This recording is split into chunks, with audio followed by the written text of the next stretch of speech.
उस जल की महत्वता को हमें जानना है इस मकर संक्रांति में। ऐसे कहते आए हैं कि सबसे बड़ा दान अगर किसी चीज का है तो जल का दान है। प्यासे को पानी पिला देना, भूखे को अन्न का भाग खिला देना, किसी पथिक को कुछ विश्राम के लिए वृक्ष लगा देना, ये जीवन का सबसे बड़ा दान है महाराज। ये बड़ी बड़ी जो बावड़ियां हैं, कुएं हैं, तालाब है, सरोवर है, झरने हैं, झील हैं, नदियां हैं, ये भारत की भूमि पर कोई साधारण नहीं है।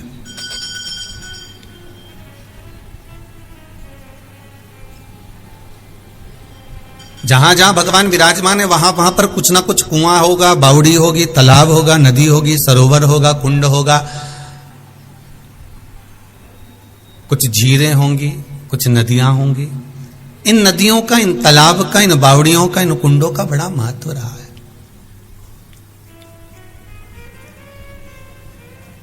पावन तीर्थों की धरा पर अपन जा जाकर दर्शन करते हैं। बद्रिकाश्रम में जाकर देखे तो सुंदर ताप्त कुंड वगैरह का स्मरण करेंगे, गर्म पानी के कुंड है। यमुनोत्री में जाकर दर्शन करेंगे तो गर्म पानी के कुंड मिलेंगे। आप ऐसी ऐसी भूमि, हमारे यहाँ भारत की भूमि की धरा पर आप जा जाकर अगर दर्शन करें तो एक एक कुंडों का स्मरण, वहां पर हमें उस कुंड के जल का क्या महत्व है, उस बावड़ी के जल का क्या महत्व है, उस सरोवर के जल का क्या महत्व है। क्यों कैलाश मानसरोवर में कैलाश पर्वत से भी ज्यादा मानसरोवर की झील का महत्व कहा जाता है।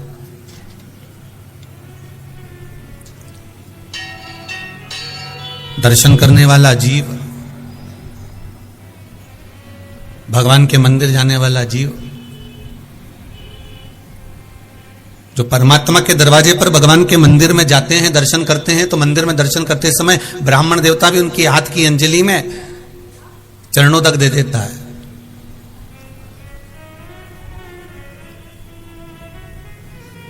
एक मंदिर में निवास करने वाले ब्राह्मण देवता, पुजारी जन, एक ब्राह्मण जन चरणों तक प्रदान कर देते हैं।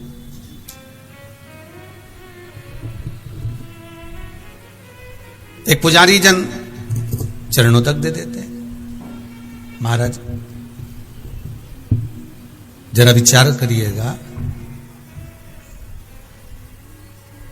कि क्यों, और कहते भी हैं साथ में अकाल मृत्यु हरणम। आपकी अगर काल मंडरा रहा हो, रोग अगर सता रहा हो, बीमारियां अगर ग्रसित कर रही हो, तो आप मंदिर में जाकर जो चरणोदक लेते हो, जो चरणामृत लेते हो, मंदिर में जाकर जो चरणोदक ग्रहण करते हो, वो हमारी व्याधियों को, हमारे दुख को, हमारी अकाल मृत्यु का वो हरण कर लेता है। किसी भी मंदिर में गए आप, ब्राह्मण जन मिले, आपको तुलसी का दल दिया उन्होंने और आपको चरणोदक दिया। चने की दाल जब हम दान करते हैं तो स्वर्ण के बराबर दान का, प्रॉपर्टी के बराबर दान का लाभ जीव को प्राप्त होता है। आज भी नारायण के मंदिर में, बद्रिकाश्रम में 41 दाने चने की दाल के देने पर, आपको 41 तो गिनता नहीं, इसलिए पोटली में बांध कर ले जाता है। कितनी भी विषम परिस्थिति आ जाए, कितनी भी विषम, उस विषम परिस्थिति में केवल एक नारी,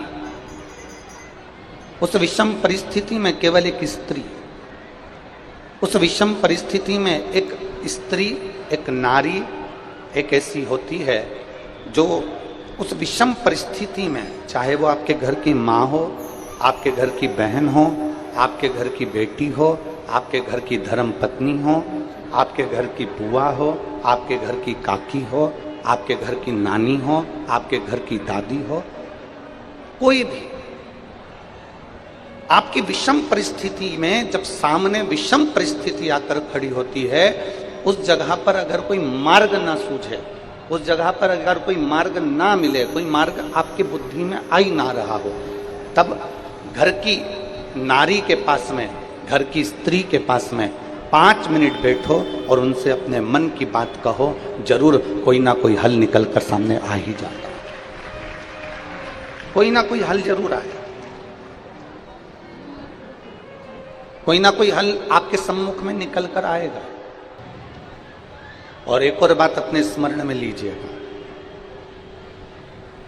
अगर आप घर की स्त्री को अपनी कोई बात नहीं बता सकते, घर की नारी को अपने हृदय की बात नहीं बता सकते, और विषम परिस्थिति में फंसे हुए, बहुत विषम परिस्थिति, तो अशोक सुंदरी का जो स्थान होता है, देखिए थोड़ा ध्यान दीजिएगा, आप लोग एलईडी पर भी ध्यान देना और आस्था चैनल पर भी ध्यान देना।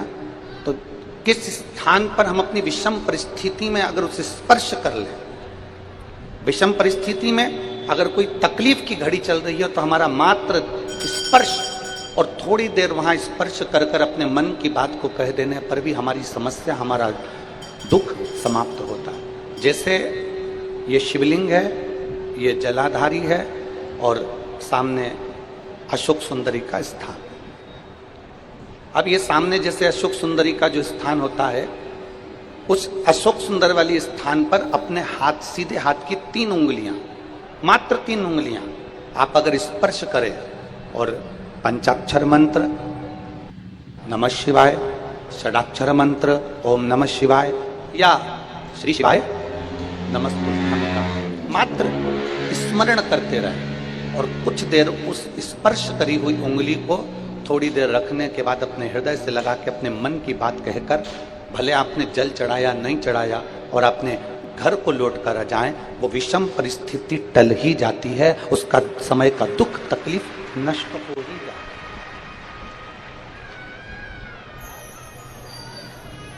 वो एक विषम परिस्थिति को टालने का स्थान है। कहते हैं कि जब हम अशोक सुंदरी वाले स्थान पर, जब हम हाथ का स्पर्श करते हैं,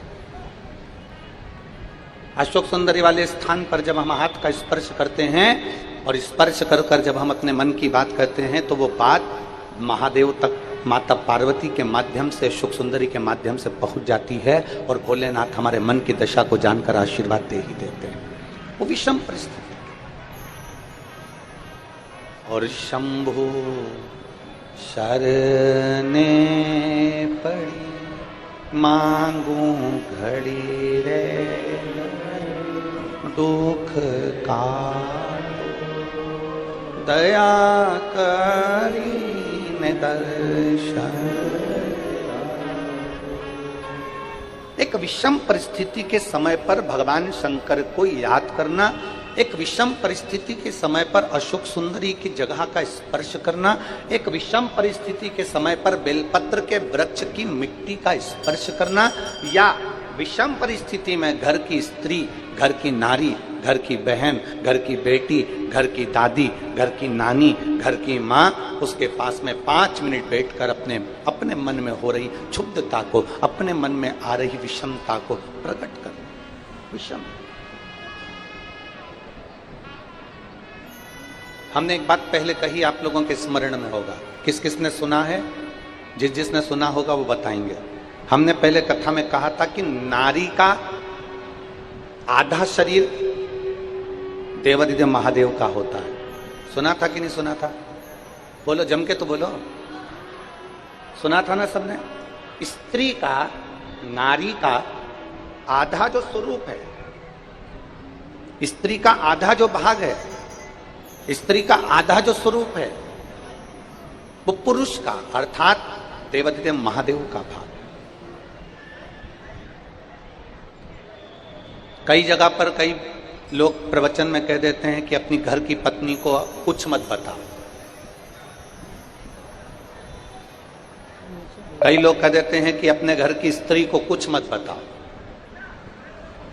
कई लोग कह देते हैं अपने प्रवचन में, आपने भी प्रवचनों में सुना होगा कि घर की नारी को कुछ मत बताओ, घर की स्त्री को कुछ मत बताओ, कुछ मत बोलो, घर की स्त्री को घर, आपके मन की दशा बताओ मत। कई लोग प्रवचन में ऐसा कहते हैं, पर शिव महापुराण कभी नहीं कहती।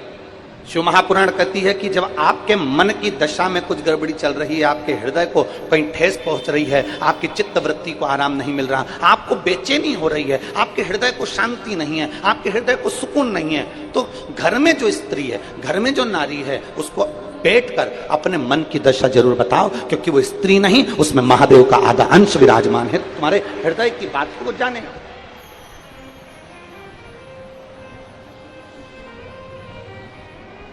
आपके हृदय की मनोदशा को वो पहचाने, आपके हृदय की बात को वो जानने का प्रयास करे। होते तो बच्चे भी वैसे ही उत्पन्न होते चले जाते, क्योंकि जीवित से प्रेम नहीं करा, तुमने निर्जीव से प्रेम करा।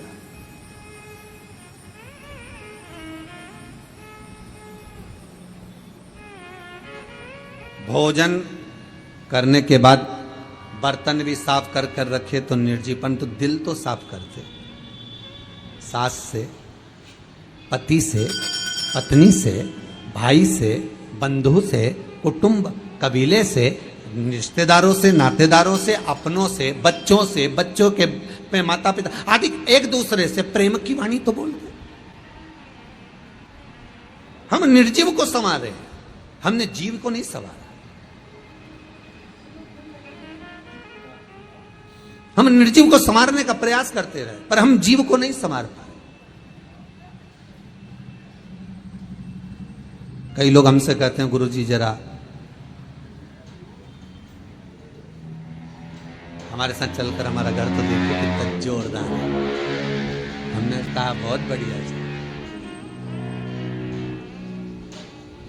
अब ईमानदारी से बोलो, घर जोरदार होने से क्या हो, वो में रहने वाला मनक जोरदार होना चाहिए ना। उसमें जो निवास कर रहा है, उसमें जो रह रहे हैं, उसमें जो परिवार के सास हो, ससुर हो, बहू हो, बेटा हो, कुटुंब हो, कबीला हो, माता हो, पिता हो, बच्चे हो, बच्चियां हो, इनको देखा जाए। पहले के रिश्तों में और आज के रिश्तों में बस यही अंतर है महाराज, यही।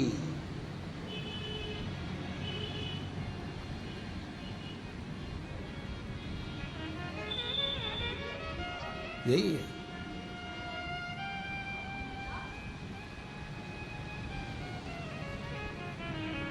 पहले के अगर रिश्ता कैसा होता है, संबंध कैसा होना चाहिए, रिश्ता कैसा होना चाहिए, सीखना है तो ताले और चाबी से सीखो। संबंध अगर देखना है तो ताला चाबी, तुम रोज घर में ताला लगाते हो, रोज चाबी लेकर कमरे में जाते हो, रोज पर्स में डालकर चाबी लेकर जाते हो, रोज जेब में डालकर चाबी लेकर जाते हो, कहीं ना कहीं तो लगाते होगे, दुकान में लगाते हो, साइकिल में लगाते होगे, गाड़ी में लगाते होगे, ताला तो लगाते होगे। तो अगर संबंध सीखना है, रिश्तेदारी सीखना है, संबंध कैसा होना चाहिए, अगर ये सीखना है तो एक बार ताला और चाबी से सीखिए। संबंध किसको कहते हैं, ये ताला चाबी बताएगा। टूट जाता है ताला, पर दूसरी चाबी से खुल नहीं पाता। चाबी वो ही लगती है जो उसमें लगती आई। और अगर चाबी लगाना, चाबी घूम गई, दूसरी लगाना तो उसको बनवाना पड़ेगा, वैसी की वैसी। तुम दूसरी लगाते जाओ, खोलेगा नहीं। संबंध ऐसा होना चाहिए कि किसी के कहने पर, भड़काने पर, शब्दों के संबोधन पर, आड़ा टेढ़ा बोलने पर, गलत सीख देने पर, वो कितनी चाबी लगाए पर ताला नहीं खुलना चाहिए। चाबी वही लगे जो श्रेष्ठ हो, चाबी वही लगे। कोई कितना ही अपशब्द बोले, कितना ही ताना दे, कितनी गालियां दे, कितना ही आड़ा टेढ़ा बोले, हमें नहीं समझ।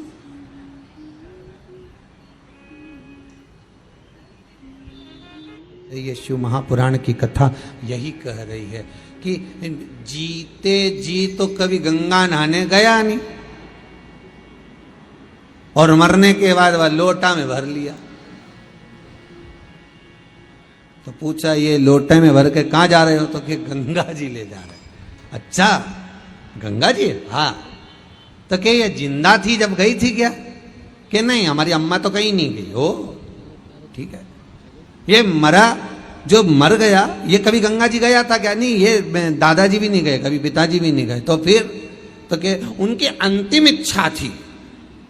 अच्छा, उनकी इच्छा ये थी कि भगवान ऐसी कृपा कर दे कि मेरी औलाद मुझे एक बार हरिद्वार नहा के लिया, एक बार गंगा जी नहा के लिया। और इनने क्या कहते हैं, उनकी अंतिम इच्छा थी कि गंगा जी जाना है। तो अंतिम इच्छा मतलब पूरी करो। एक बार जीते जी लेकर तो जाते। 1 रुपया भी अगर मंदिर में दान कर रहे हो, एक रुपया भी अगर आप शिव महापुराण में दान कर रहे हो, एक रुपया भी अगर कुबेरेश्वर महादेव को दान दे रहे हो, एक रुपया भी आप अगर भगवान को दे रहे हो, तो इस व्यासपीठ ने पहले भी कहा, आज फिर कहते हैं, किसी से मांग कर मत देना, किसी से कर्जा लेकर मत देना।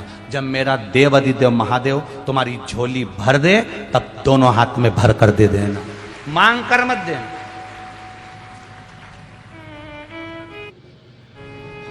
किसी मंदिर में दर्शन करने के लिए जाओ और तुम्हारे पर्स में अगर 10 रुपया नहीं है, पड़ोसन तुम्हारे साथ में है, तुम्हारे रिश्तेदार तुम्हारे साथ में, और किसी तीर्थ में तुम दर्शन करने गए हो, बद्रीनाथ दर्शन करने गए हो, केदारनाथ दर्शन करने गए हो, चंपेश्वर महादेव दर्शन करने के लिए गए हो, महाकाल दर्शन करने के लिए गए हो, राम जी के मंदिर दर्शन करने के लिए गए हो, किसी तीर्थ में दर्शन करने के लिए गए हो, तुम्हारा पर्स घर पर रह गया, तुम्हारा पर्स होटल में रह गया, तुम्हारा पर्स गाड़ी में रह गया, तो भी अपनी पड़ोसन से, अपने रिश्तेदार से भगवान के सामने दर्शन करते समय, भगवान सामने है और भगवान के सामने तुम पड़ोसन से मत मांगना कि 10 रुपए दे, मैं तेरे को भी गाड़ी में दे दूंगी। नहीं, भगवान को बुरा लगता है क्योंकि मेरे सामने खड़ी होकर तू दूसरे के आगे हाथ फैला रही है। मुझसे कहती मैं गाड़ी में से क्या तेरे सामने अंबारियां ला कर दे देता।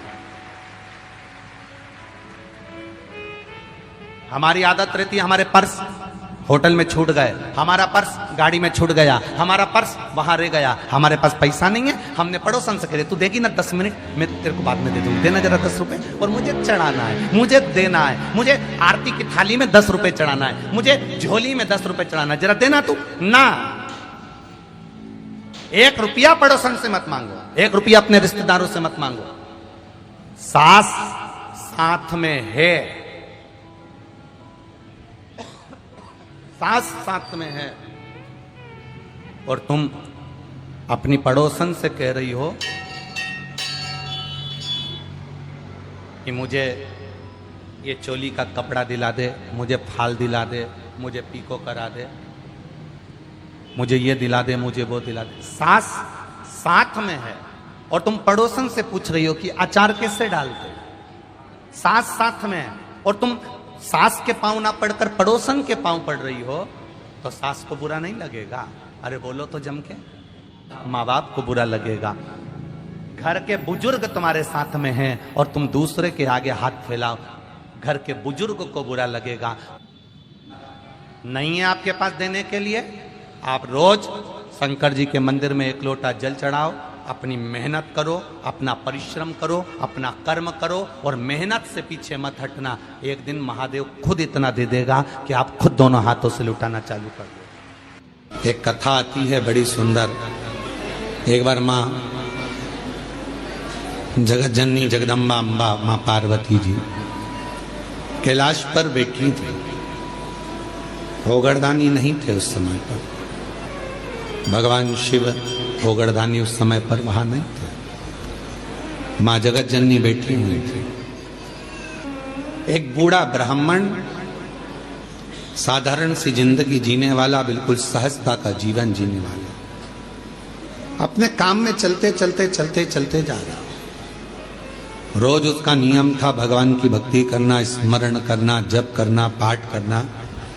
शाम का समय था, देख नहीं पाया, ध्यान गया नहीं और मालूम पड़े कि उसके चरण एक खड्डे में गिर गए और खड्डे में पड़ने से उसका पांव टूट गया, शरीर में चोट लग गई।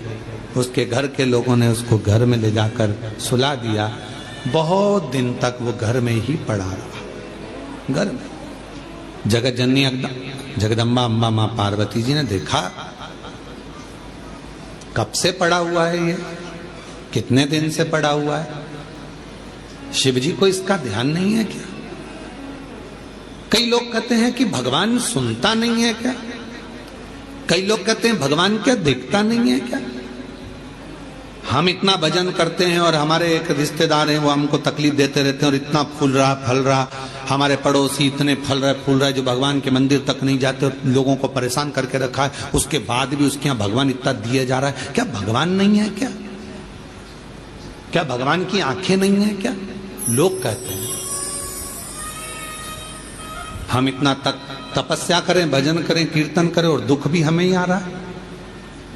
और वो इतना कष्ट देने के बाद दुनिया के लोगों को चूसे जा रहा है, धन लिए जा रहा है, लिए जा रहा है, लिए जा रहा है। लोगों को कष्ट दिया जा रहा और उसके बाद भी फल फूल रहा, क्या भगवान नहीं है क्या? है तो फिर जो इतना दुनिया को कष्ट दे रहा है वो इतना फल फूल क्यों रहा है? उसका कारण आज का नहीं है, पूर्व का है। कोई पिछले जन्म का उसने अच्छा कर्म करा होगा तो आज उसको भगवान ने इतना गाड़ी बंगला सत्ता वैभव जायदाद सब पूर्व का करा होगा, आज भोग रहा। और आज आने के बाद अगर वो बेकार कर्म कर रहा है तो एक जन्म नहीं, ना जाने कितने जन्म भोगेगा। और तू आज अच्छा कर रहा है, दुख मत मना। तूने पूर्व में कोई गलत कर्म करा होगा तो आज तेरे पास में ना थोड़ा धन कम है, वैभव कम है, सत्ता कम है, पर तेरे पास भजन तो ज्यादा है ना। भजन तू कर रहा है, शिव की आराधना कर रहा है, साधना कर रहा है, कर ले, अगला जन्म सवर जाएगा तेरा। फिर तुझे कोई जन्म नहीं लेना पड़ेगा, कोई जन्म, फिर तुझे कोई जन्म नहीं लेना। पार्वती जी की आंखों में जल भर गया कि कितना साधारण ब्राह्मण है और इतना इतना तप करने वाला, इतना साधना करने वाला, पूजन करने वाला, पांव टूट गया, शरीर टूट गया और पड़ा हुआ है।